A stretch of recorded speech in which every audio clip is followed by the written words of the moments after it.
makolo esali nini? Babwakelanga maladi. Babwakelo maladi pa ya nani? Pa basemeki nanga. Po nani babwakelo maladi? Bango bakaniso ngai. Nga muto na bomi ndeko na bango. Nzambe. Po basali nga. Papa mobali akufi. Bazwi biloko nyonso. Biloko nyonso bazwi. Somba dema pango. Na basemeki nanga bazwi ya na ndako babosani. Oza mama na bango. Babosani po naza mama na bango te. Papa nake ko retrouver na église. Papa nakoma kolala na église. Tala ndenge na komi. Abaza balaba de crocodile. Ça pèse mino raison à 100%. Chef, s'il vous plaît. Vous avez la raison à 100%. Très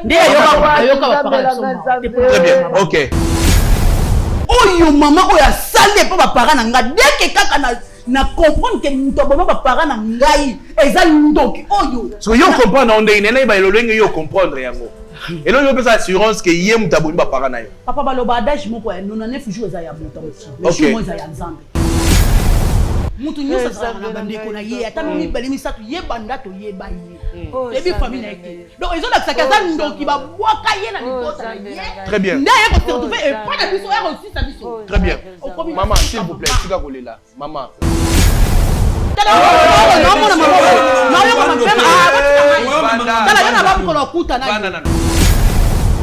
Jean 10 c'est le Bible. Les voleurs ne viennent que pour égorger, tuer et puis diviser. La situation, parce que sur lundi maman le dit bien, aza mutu ya régime. Na point wana ezali point moko ezali très bizarre ce qui te la dire en malamu. Liwa ya papa to maladi ninge babwakeli mama. Je crois ba profiter kana point wana po balatsa mutu charge o azana eporia na kati ya dossier wana. Mama na biso loko aza mutu régime vu que écouti pe que yepe via lo sambo eza muke. Donc c'est facile pour bazoyer na kati ya mokila molili. Liwa ya papa na biso eza na maboko ya bandeko ne moko. Yo za na famille na biso te. Ndeko na. On comprend. Et puis ki musanza mena yo zoyer loko aluka sika ya okende ko vanda, ozo oke vanda. Papa na mone ko ba bêtise, si vous faites respecter yo et puis to lobi osenga to besili. Papa. Ndeko na nga. Te, na ndeko na ote.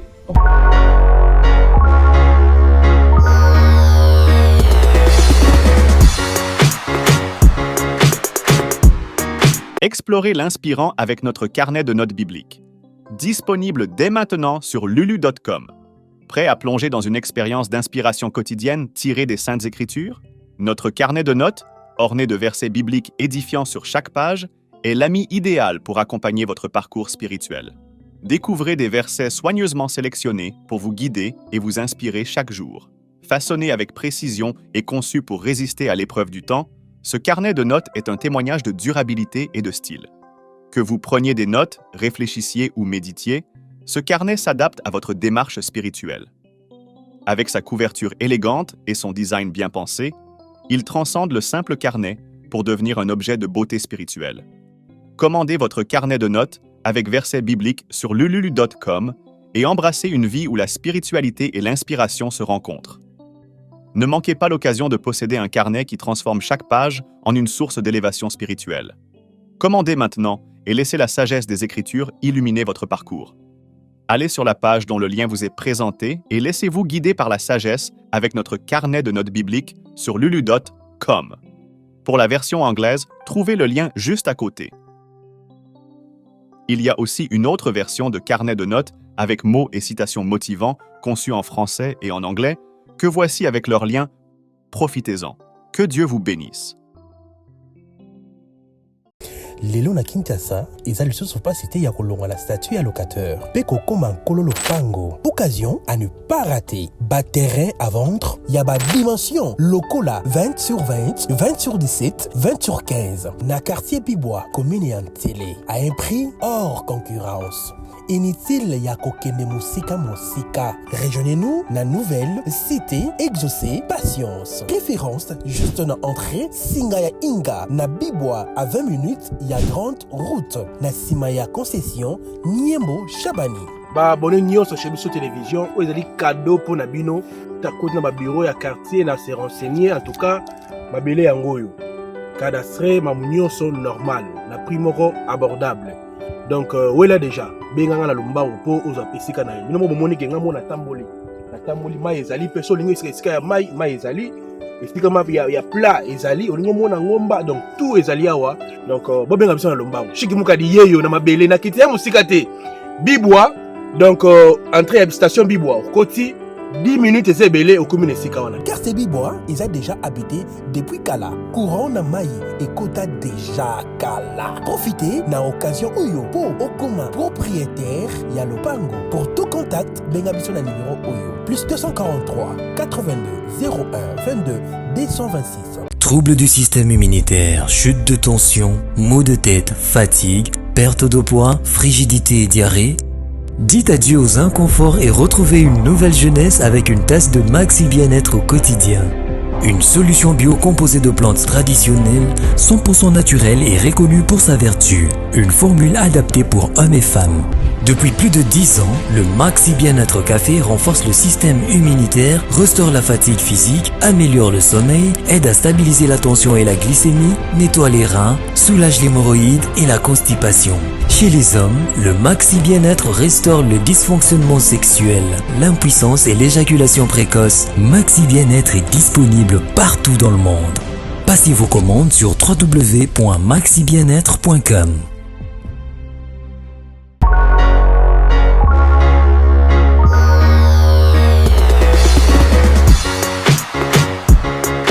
Topesi bato nyonso mita mabe mbote. Tolinga bino mingi. Maman bonjour. Bonjour papa. Maman Makasi. Bonjour. Bonjour. Vous allez bien? Bien papa. Comment on nani? Maman Dolene. Voilà, to yambio lelo na émission na biso Bravo Jésus. Le lengi ni o découvrir émission Bravo Jésus. La émission on a télévision, tu n'as pas besoin numéro ya ngona yao. D'accord. Voilà, et là on y est mieux awa maman na biso. Ah papa, et là que meminga wa ngande na zabu problème yeni dami eyelinga awa.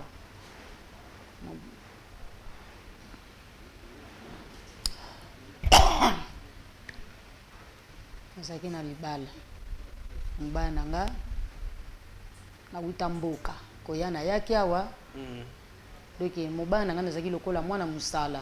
Okay. Mwana musala po azaki na mwa buzwili mwana musala kusala misala andaku ti tumesana kidoyo bakomisaki nga vraiment mwana bango ti mwasi na ye kokufa. Mwasi netango akufa. Akufaki nini mama mwasi na etango ko parce que ozaki abelaki maladie ya mbala moko to maladie ya abelaki ka mwa malaria ka ndenge ezalelaka. Okay. Aye kokufa. D'accord. Kokufa kufi famille ya papa bakundi bavandeli to vandeli mwa makambo. Ça va pas bien papa le beko mwana musalo bo vandi na yebo mesani fala tikala a po abokola ka ban to komaki mwasi na mobali. Famille ba pesaki ba komisaki bino mwasi na mobali to papa ye moko. Papa ye moko. Aye ko mona keno te mayo mesani na bana. Na bana. Nde aye ko chao litoi. Aye ko changa litoi. Ngape na ndimi. D'accord. Po vraiment na ndimi po amesana ka ebi bizaleli na ngande na kipaka bana. Okay. Voilà, to vanda na ye tozoboko la bana ba otanga tongo ba ke klasi ko kipeka bana nga na za mama. Po na zwaki bango na motema moko baza bana na nga. Okay. Na boko li bango vraiment. Ti to vandi papa ye kokufa. Papa bela vraiment papa bela ki. Papa akufi bana bakoma na âge boni. Papa tango papa akufa ki mo bana bakomi mo jeune garçon Okay. Na oya mwasi akoli. Okay. Voilà, papa beli akoti malade. Papa abeli, papa vraiment abeli. Aye kokufa. Maman s'il vous plaît. Olobi papa akufaki, papa akufi na mbula boni. Papa akufi ça fait une année. Akufi c'est là une année. Yé azaki na âge boni. 65 ans. 65 ans. Avec combien de maladies? Malade ya kolimbo lango prostate. Yango abelaki, yango ememaki na liwa. Mais na tango papa abali yo. et que amoni ke yono s'occuper na bana abalaki officiellement après ça qui d'autres karato boyaika yaka ko vanda oboko la bana wana ezalaki akope famille na Congo central donc to vanda ki na ndenge projet ezalaki bongo akende ko bala ngai. OK mais atikala ko bala ote mais tu étais là ti bana bazala bana mike bana âge ni olobaki bana bazalaki mike ti oya mwasi za na mbula boni oya mwasi le na zwaka tango bazalaki mike oya mwasi na akokuta ye na 4 ans oya mobali 3 ans si OK siko yo bokoli bango ba komi na mi bokoli bango bakoli oya mwasi akomi na 28 ans oya mobali 27 ans. D'accord siko yo bazo reconnaître susute papa basali nini bana ngo eza pasi basalinga papa mobali akufi bazwi biloko nyonso bazwi so badema pango na basemeki na nga bazwi ya na ndako babosani tala makolo esali nini babwakelanga maladi babwakelo maladi pa ya nani pa basemeki na nga po nani babwakelo maladi bango bakaniso ngai nga muto na bomi ndeko na bango Nzambe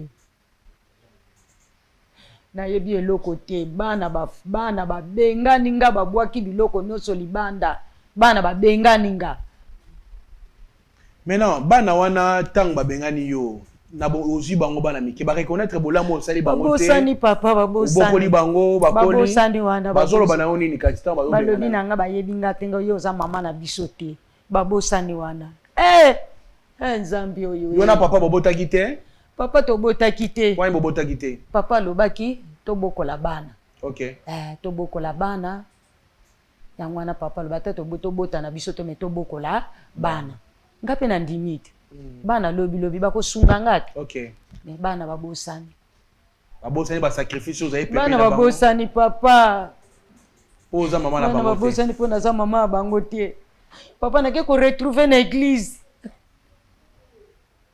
papa nakoma kolala na église tala ndenge nakomi sikoyo eza maladi tomoni makolo vimi bozolanga makolo mama s'il vous plaît Denis Mosolo Nzambe oyo bozolanga makolo mama bopusa s'il vous plaît pembeni zoomé na onyoka mambo ya Nzambe bane boko mona maladi mama zala ngo maladi babenga maladi ya nzoko bano na moneli pasi bakosaninga moyen te mama nzaba kosunga bande kosunga yo bande ko bauta l'émission s'il vous plaît Nzambe ozawa wapi nalobaka yango moto akosunga yo ezaka mama to pe mwana wa boti yo Nzambe ozawa wapi parce que biso bato te sungi bano na motema bandimaka te tokosunga bango bano na chelaki motema botala mama oyo bande ko babolingo to soutenir mama oyo aza solution ngai na kosenga yo kimia s'il vous plaît parce que biso numéro ya bana tobengaki bango pe bazali wana bakokota ba se justifier pourquoi babwakisi yo na bolamu osali bango bazali bana mike nyokoli bango te bakoli papa atiki bango na maboko na yo mais pourquoi ba ko rejeter yo voilà Denis Mosolo Elias total la sport oyo maman chez la Mwanda tozonga poto luka kokotisa bande on a biso mibali na mwasi pour que toyeba traiter maman na bango.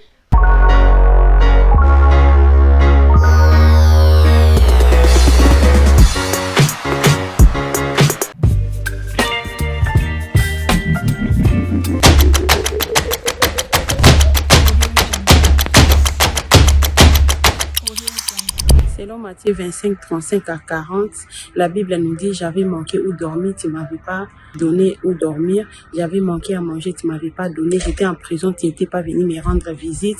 J'étais malade, tu ne m'avais pas assisté. Qu'est-ce que Dieu voulait dire par là? Il voulait nous dire que tout là-bas, on a place, tout ça va pour la participation, Nayo, Benga, orphelinat chez la Mwanda, na +1 443 68 36 670 plus 243 99 59 57 089.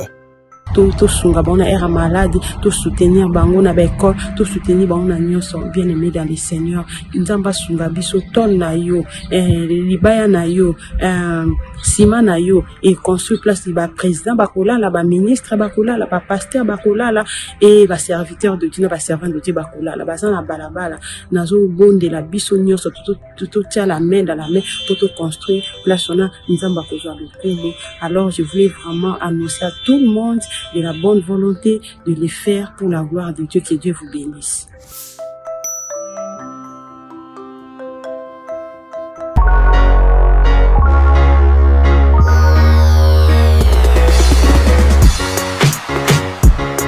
Badengo bolingo tozongi na plateau en attendant bango le Skaba la Bazali, ça fait très mal. Moi je dis souvent mesdames messieurs bola mo pour la rater. Ngala baka bola mo nzambe. To sunga netse mission yé to sunga. Mama oyo babwa kele maladie ya mbasu et ya nzoko et pas ya bana oyo azui.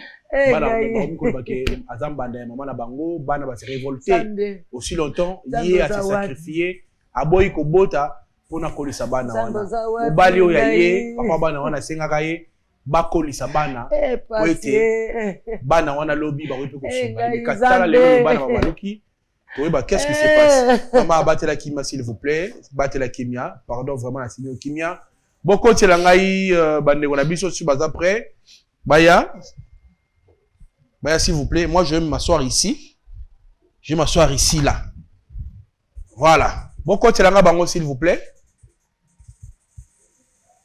Voilà, en attendant, je dis un grand merci. Na Montréal, je suis là, Babi Kalamingité. Bravo, Jésus-Christ et qui l'Angola.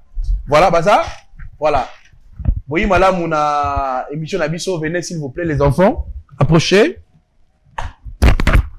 Approchez. Bonjour, asseyez-vous.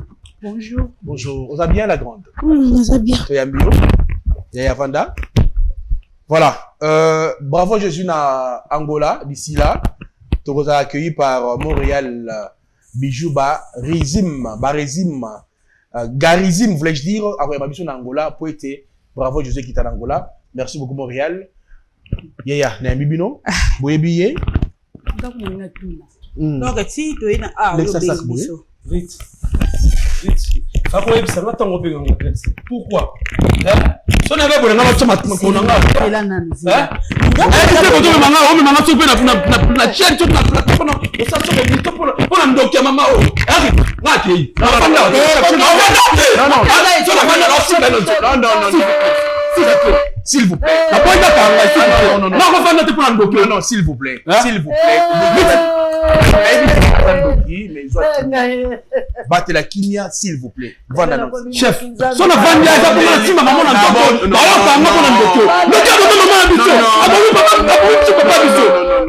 Chef.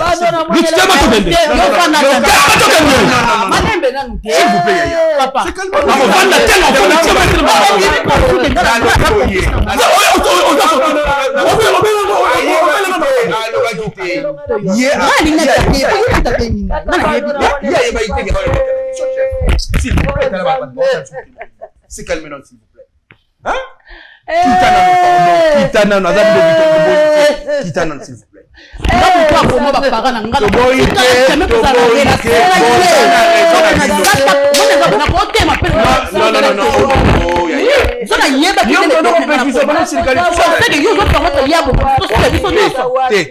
Soki abo marabino le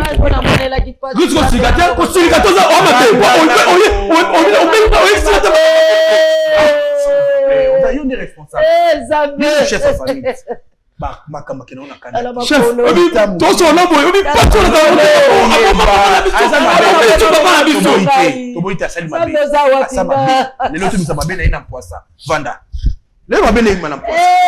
s'il vous plaît, tout expliquer, tout solo là, tout soit na teme, tout solo là, n'être pas responsable. Tout boy te kaza ma bien. Tout solo makambo na yo moko, surtout bimasif, tout solo na maman auto. Azama be. Azama be de crocodile. Ça la place de nos raisons à 100%. Chef, s'il vous plaît. Vous avez la raison à 100%. Très bien, ok. S'il vous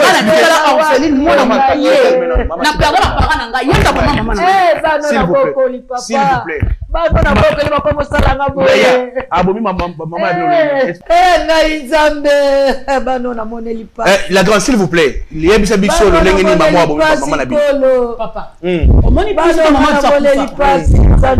Ok. Maman Oyo a envie que vous maman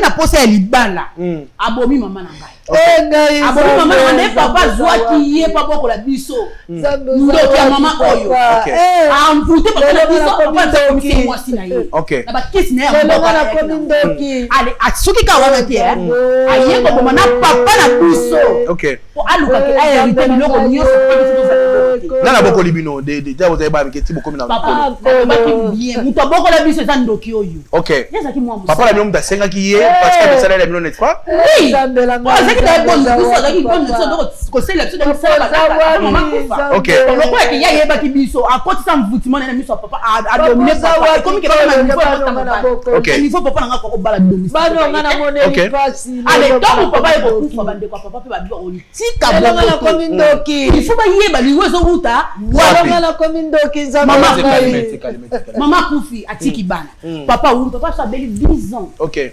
ndoki oyo wa fana na âge 5 ans OK azu petit frère na âge ya 4 ans OK le biso to grandeur mais oyo mama oyo asale pa ba parents na nga dès que kaka na comprendre que muto bono ba parents na ngai eza ndoki oyo so yo comprendre on ndene ba elolenge yo comprendre yango et là yo pesa assurance que yé mutaboni ba parents na yo papa baloba adage moko ya 99 jours eza ya muto moti mais je moi eza ya nzambe très bien on dit ba marabo bo mona wana bazaka bato mabete OK tango papa kufi bandeko papa atiki ba ofanda bongo te OK ba telemi ba ke ko talisa ngala baki na za d'accord ataki na za une de la famille très bien na ndima ki yango ngalo oui c'est signature na ngai kota na ko kota pona yeba susi ya ba parana même si atata mo na ngaba ndeko mama na ndo saba ko la ko découvrir mutaboma ba parana ngana ko nyina ye si ya mabele na tikala ko limbisa yeke très bien allez donc atata mo si ba ke ko talisa bayo yana moi elo mo bayaki na moi soki poudre bon ngapi na banga ki ko simba yango mais le cas de maloba na ngai déjà autorisé na banga ki te OK aye aloba lobi na biso boye ke marabo yebisi bango poussier o bazo bwaka na kati ya batanga bakumbu ya batu nyuso baza na kati ya ndako na biso to kofana oyo kaka ke bokomona maladi moko ezuye c'est que yenda za cause ya baniwa ya bapara na biso yo moni makolo na vimi waki allez tango batata mosi basali makambo wana biso to zeka na confiance à maman on kuta mabete to s'attendait que maman ko bomba para na biso nde to zela ya maman to mona ke après na koloba ko kufa ya papa après 2 mois maman oyo maman malade bandi mbala moko malade na yeba ndate ko mokie ça va comme mbala moko alobi azoka makolo passe 2 mois mbala moko makolo vimbi siko tango biso to découvrir que yende muto aboma ba parents na biso papa siko yebisanga muto abonga ke tango biso to découvrir que yende muto aboma ba parents na biso OK papa ta yo mouvement muto ya bomo ba parents na yo okozwa eloko te na ko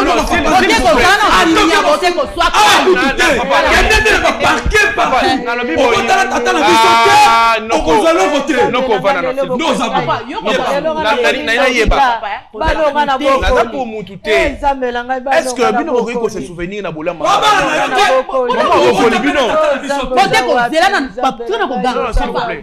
maman abokoli bino lelo bokomi bato minene boye grâce à maman eloko nini là papa yo zo loba bicho mimi ngapna loba OK papa ozo ke maman abokola biso OK tu peux imaginer na âge ya 6 ans mona 6 ans batika oyo moko na kati ya ndako wana yana ngaki take classe ngamo na kati ya ndako na courant recho to lamba mama moko asala puta biso to mona risque liwa s'il vous plaît bola mweke ya bola wana mabe wana bola OK ba parents na basa très bien siko biso to za bana wa mobali na ye mutu nyusa za na bandeko na ye ata mi bali misatu ye banda to ye ba ye ebi famille na ye donc ils ont la kaza ndoki ba bwaka ye na libota na ye très bien ndaye ko se retrouver et pas na biso ya aussi sa biso très bien maman s'il vous plaît tika kolela maman eloko nyi koloba na bana oyo bokoli bana oyo senga ki to benga yo bango so wana bango antike maman koloba na bango nini bazali boso na yo bana bazali bana na ngaba kanisila ngai bokanisela na musalo nga na sali boza bano nga na bokoli bino kilongi bokanisela bino we toza eloko occasion te ozwaki moi biloko ya ndako ozwaki bandeko na ngai osi ozwaki bandeko na ngai papa atiki nini papa atiki biloko papa na biso atika 2 parcelles yango nde ezolakisa moko ya leki na ngai moko ya bokanisela ngai tata mwasi aozwa nini tata mwasi bango bazwa babiloko ezalaki lokola ya papa bakonfina topesa bango mpo tokoya na biso ye azwa oyo papa sombela ye bilamba totikela ye ayaki na bilamba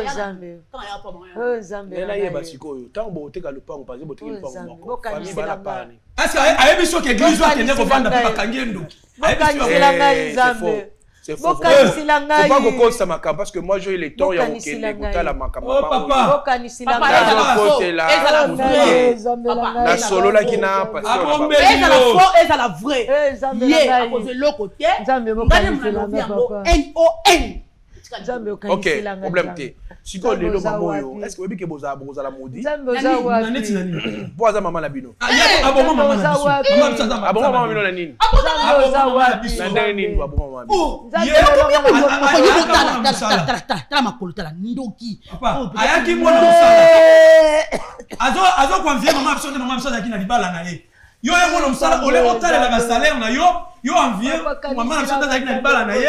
Abomi maman biso akoti maman biso na sama bele. Tellement ça qui va projet na ye. Asali tout. Après que nous sommes malades qui nous qui prostate à côté. Papa biso na ki mutasanga te.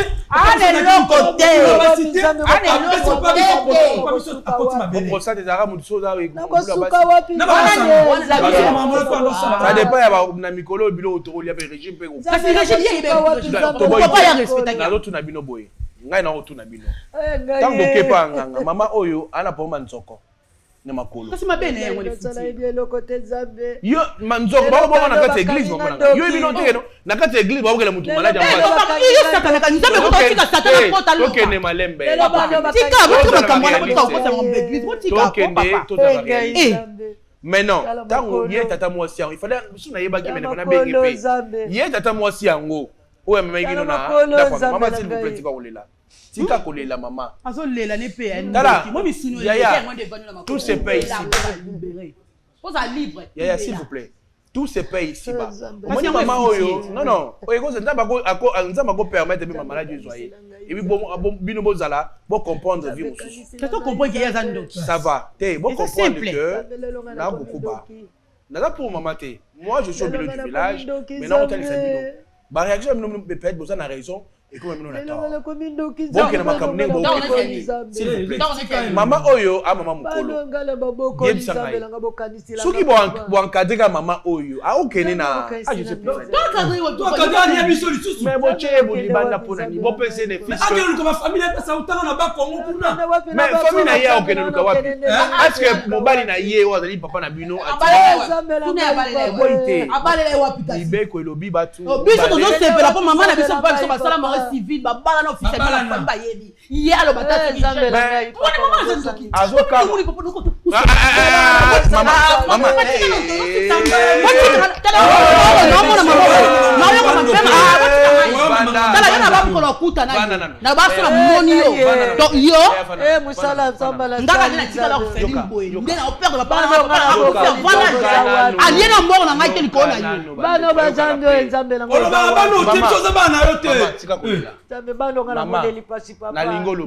Yo le bini na makabo bande bano ba bakanisilanga papa bazabana na ngai bakanisilanga papa bamusukola kwa mikola na église tandenge na tika likabo papa bakanisilanga papa mama komona maladi oye pa na yo papa bakanisilanga papa na nzambe balobini mpona maladi aka église basunga ye so ça mutu malam passer maman nana bezo loba basela te balobini ba régime. OK. Papa zalaki na saki muta ba régime papa. Soko papa zali suto muta ko jwa charge na nga zate papa na. Ko balobini maladi eza maladi ya nini? Maladi ninge eza boye. Maladi wa faut kolandela ngo traitement papa. Traitement wapi parce que bane wa mitama malamu pe bazali. Bato ya mitama malamu bazali. Traitement mundele papa. Traitement mundele. Eko senga nini? Okenda ko hôpital balobi nini? Nakenda na hôpital ndenge papa zalaki. baloba nanga fana kota régime papa mbongo ezote ezomela ngai papa régime ngo la lolengeli non mama batu ya mitema malamba bazali ba hotel émission naza ko ni batu mitema malamba ko sunga yo balobi ni mama be ye de boyo mutu malamba ko tinda ba sunga ye ezana ko to banda ko sifu pourquoi bino boboyi ko sunga n'est-ce pas biso to sunga été mais bon je chante traitement alors traitement de biso to mais n'a pas exemple pardon Maman, tika matériel, s'il vous plaît. Tika roulé. Mais yo poko zo yo na lobi boye. Yo to solo là. To solo ba mikolo. Oui, to solo ba mikolo. Yo obali. Ngai. Non, on a balité. Bon, OK, supposons que oyo ko bala. Maman, s'il vous plaît. Tika roloba. Pardon. Supposons que lelo obali. Ngai na mona makambo est important. Mukolo mwasi nanga azate pendant 2 jours na ndako. Nena comprendre que baso yo to saka na bango ba important. Non, nani na comme c'est pardon, to boité. Bon tu vas expliquer bien. Yo zo mona za mala biso kama be. Nani na comme oui, na yoka. Na retourner na biso. Non, bon c'est là. Parce que na kuna satane. Yoka ide na ngati na suka. Bo ide na ngati na suka. Bane ko ba bolingo ngai mwasi na ngai. Na comprendre ba c'est important pourquoi. 2 jours ça je nandako. Akina matanga moko epa na bango na tika na bana 4 ya mike pour de wa so ba mi bala so pusa na moke ba so gangi ba oyoka bana basi wana batika balambela kabiso basikola bilamba bana mwana so asimbi kolela wa bana bango saninga so asumbi abani ko kota toilette ko sala nana ba pamper non ba basi ba ça important maintenant maman wana maman oyo elle vous a encadré toi tu avais 4 ans. Maman aziki makolo alambele ofufu. Donc obi ko non, maman oyo encadré ya tiki. Pardon, s'il vous plaît. S'il vous plaît. S'il vous plaît. So que ça que mission bino ko sala ka pona batu. Je dis bo sala makama bebo. Non. Ngana ko accepter. Non. Jamais. Nana tina kuta. Ozo comprendre makama na lo bate. Na mo etelo ko porter. Ko so na te. Yo ni to sa na lingi boye. Na lingi bo. Na ndimi ka mabe na ye. Asa ndoki to ndimi. Ah misala mabe to ndimi. Alia maman na bino tondimi. Abongo papa na bino tondimi to boiti. Mais lo to senga bino ya bolukila te esika ya kovana. Est-ce que na mokili faut que ça va bien mabe? Est-ce que moi na nzamba ba réaction exacte bino? Dans tout ça oyo lobi. Biso. Tout ça no pour ça te pour la maman. Au moins ceux qui ont une mission au teso na chaîne na bino au teto se retrouver côté mo boenga la biso to ngato bare mero. Eh, ngala biso to ngato bare la télévision ba monter. Au barré à Saline. Est-ce que tu as des preuves que papa m'a dit? Oui.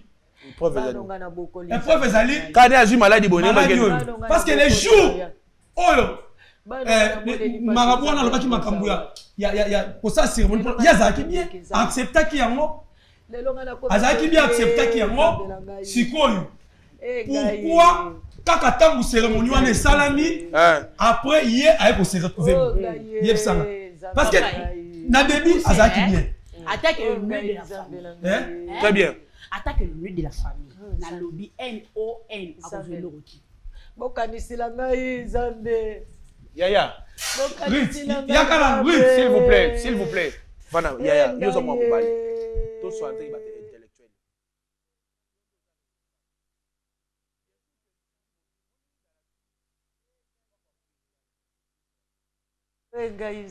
on peut se conseiller en tant que ndegono mobali ba des fois ba c'est la émotion ba sentiment na bango toi tu es énorme Yaya ça va tu vas perdre quoi il y a aux fils que quelque chose ataba kisi ngape fanda na sunga na bo OK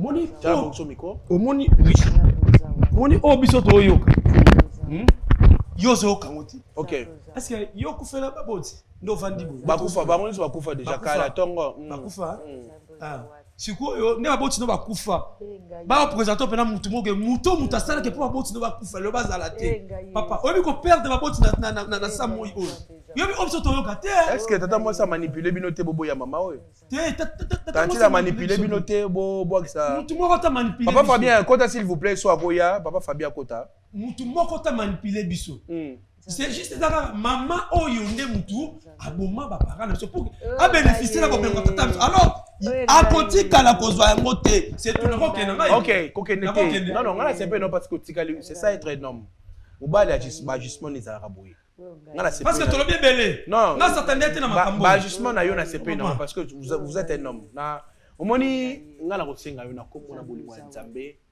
Moi, je pense que c'est qu'il faut revoir un peu votre façon de faire des choses. Bon, mais comme on a la malade, place, tata moi, ça me maquille. Est-ce que tata moi, si, na marabout, on a ma coopérative. Est-ce que tata moi, si, na marabout, on a, bazana ma relation, après qu'on ça, la macambo, bino découvrir que maman a ndoki. Bon, peut-être tata moi, c'est binoni. Et là, on dit tata moi, c'est intérêt nini. Tata moi, si bina jui, na comme ma bino pas ya marabout. Donc, on va créer les lots côté. On peut essayer les lots côté. Ok. Marabout, on a ça, moussana, est vrai. Et puis, tous les témoignages, en même temps, maman a dit que la biso tanto kola. Et ça na batu oh ba betel biso ma solo. Na biso maman a tikanga na ndaku. Na mwana mukie. Ake wenza kangenga na. Sur attention les akini. Jambo za wapi? Et ça ba makambo bele maman sa biso maman mususu ya koloba tu abete. Oh ma miso kitaki biso. Et tu vas rencontrer biso makambo wana. Papa.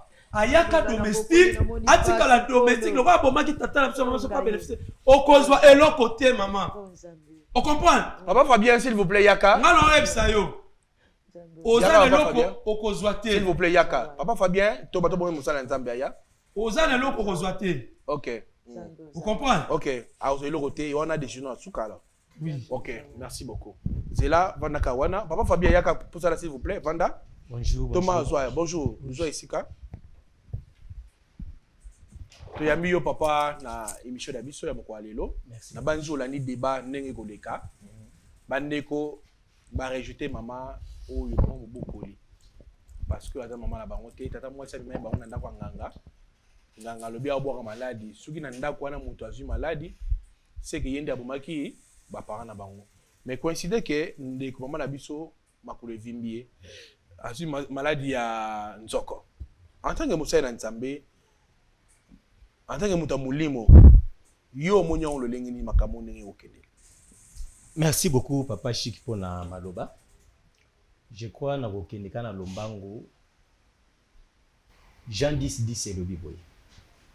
Les voleurs ne viennent que pour égorger, tuer et puis diviser.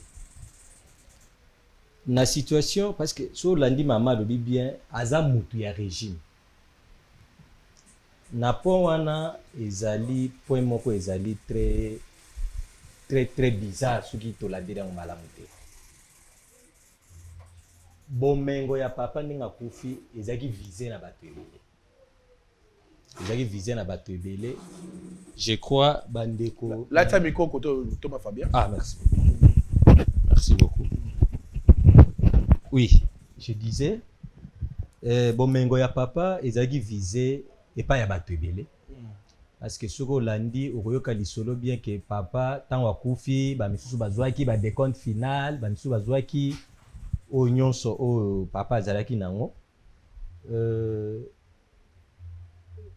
liwa ya papa to maladi ndenge babwakeli mama je crois ba profiter kana point wana po balatisa mutu charge o azana eporia na kati ya dossier wana mama na biso loko aza mutu régime vu que écouti pe que yepé via lo sambo ezamuke donc c'est facile pour bazoyer na kati ya mokila molili liwa ya papa na biso eza na maboko ya bandeko ne moko parce que on a comprendre facilement eza bongo parce que so landi malgré bango na yebite ceux qui bazomona kaka o bango bazomona papa Rolanda ke na ebandeli azaki na maladie je crois ce qui a prostate ndenge mama lobi maladie wana normalement eza ba maladie mo ezo senga eza na ba principe ebele esengeli mutu alandela ce qui mutu ake or libanda ya makambo wana d'office aolekana ezaka beaucoup plus pesa ba maladie moko eza spirituel parce que mokili ya molili tango imposaka likambo ekofloué na moni le watu komi na habité parce que oza mamba famille na biso yo ye awa yo za na famille na biso te on comprend et puis ki musanza mena yo zoye le ko luka sika ya okende ko vanda ozo ko vanda papa na moni ko ba bêtise si vous faites respecter que et puis to lobi osenga to besili papa ndeko nanga te nande kona ote o comprendre nande kona ote ndeko nanga te combien ngande kote nande kona ote nande kona ote oyebi ni histoire ya famille na biso oyebi ebandete oyebi sukate o comprendre maman papa yo zoye mais mai nanda kuno c'est tout et puis papa malasi manga babilonga boye papa ngana muta mama na muta désordre nga kosa désordre na simbi maman na simbi na toto na simbi maman na toto na simbi pena mutu na ba motala nzambe na oyo oki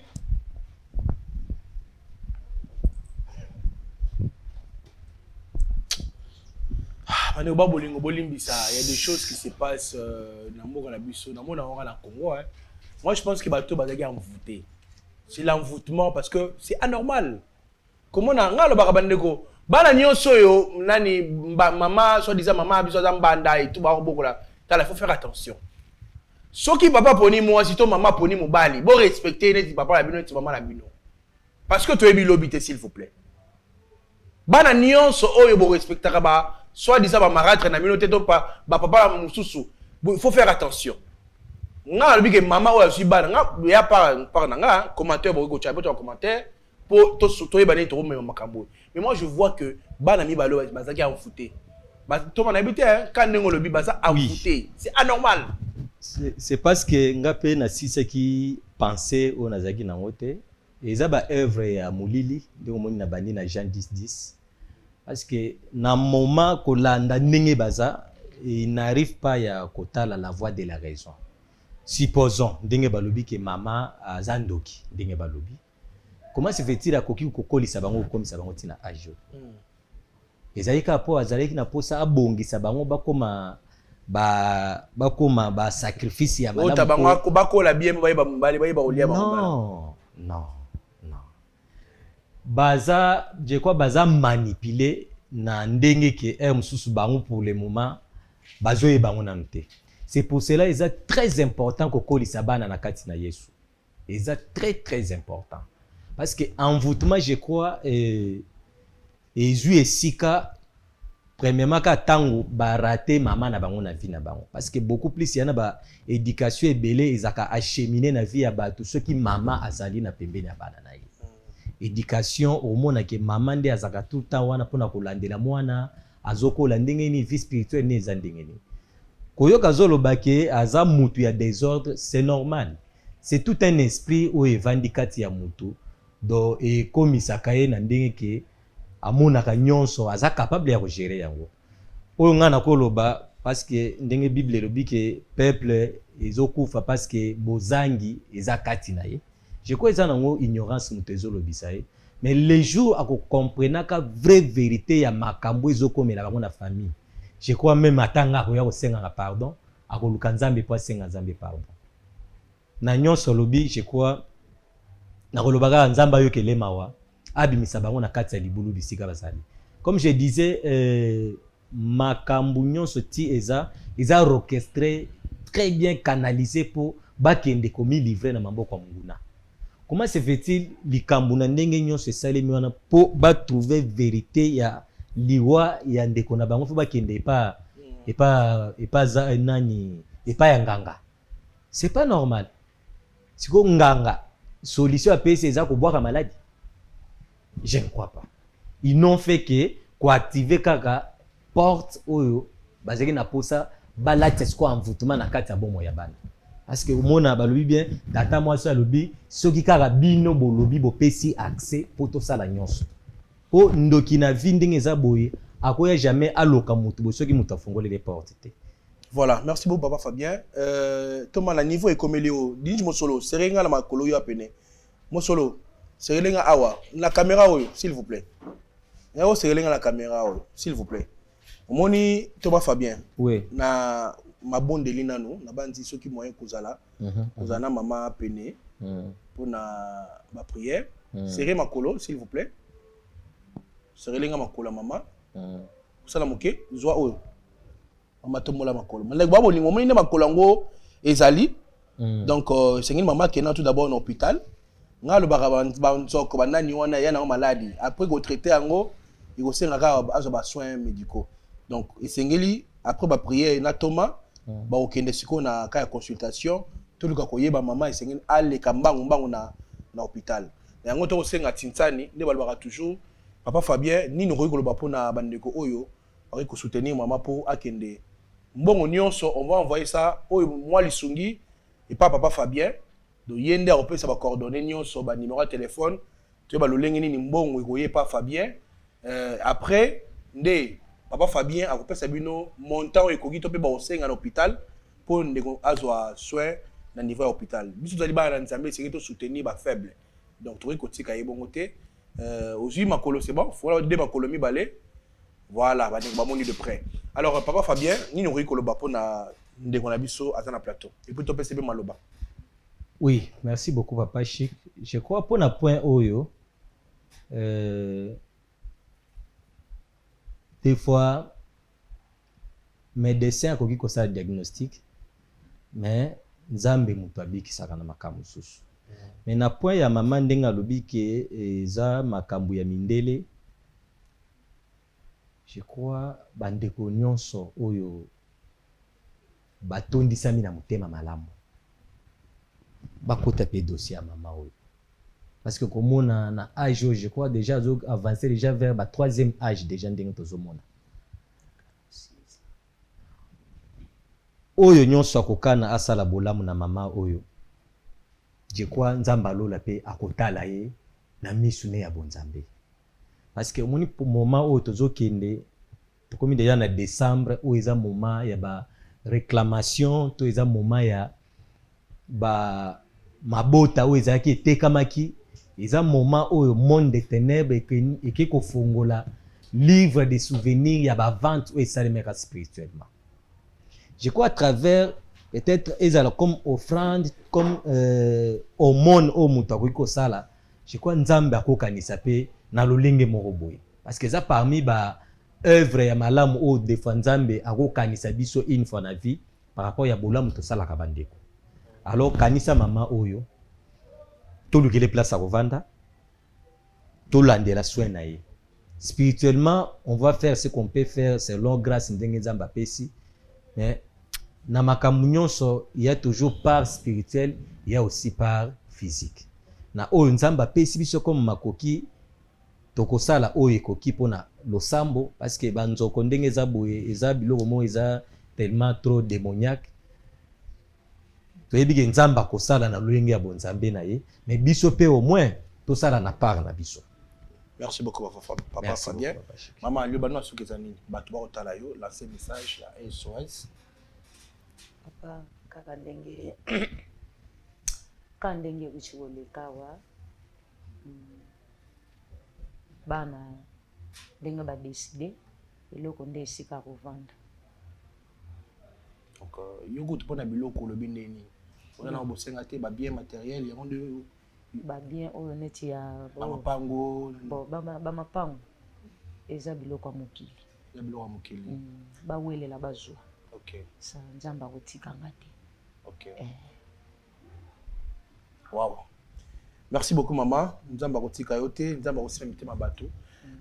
Je signale que équipe ya Bravo Jésus qui takalamite na Angola et pas ya Montréal Garizim na Angola Bijou Garizim tokozala ko na Angola et pas na ye Montréal où ya mabiso malamu donc ba na Angola toko ya Bravo Jésus et koya en tout cas to soutenir maman na biso na quelque chose to sengebeleti na lobarake to mitungisa teke to tinda ba 100 ba 1000 ba 3000 dollars te soutenir aussi par exemple mutu atindi $10 tout ça ma sincère mutu moko atini ne fils que $10 ya pamba to ke na biso to perturber ba programme na binoté oyo pe ya $1 atindi oyo ya $2 atindi oyo ya $3 atindi oyo ya $4 atindi oyo ya 5 maximum $10 to pe oyo pe belé ezali bon problème te tozui to tche yango to ça to tcha numéro ya M-Pesa wana to tcha Airtel Money to tcha Orange Money to tcha ba coordonnées ya agence oyo eza ya papa Fabien to lingi to pe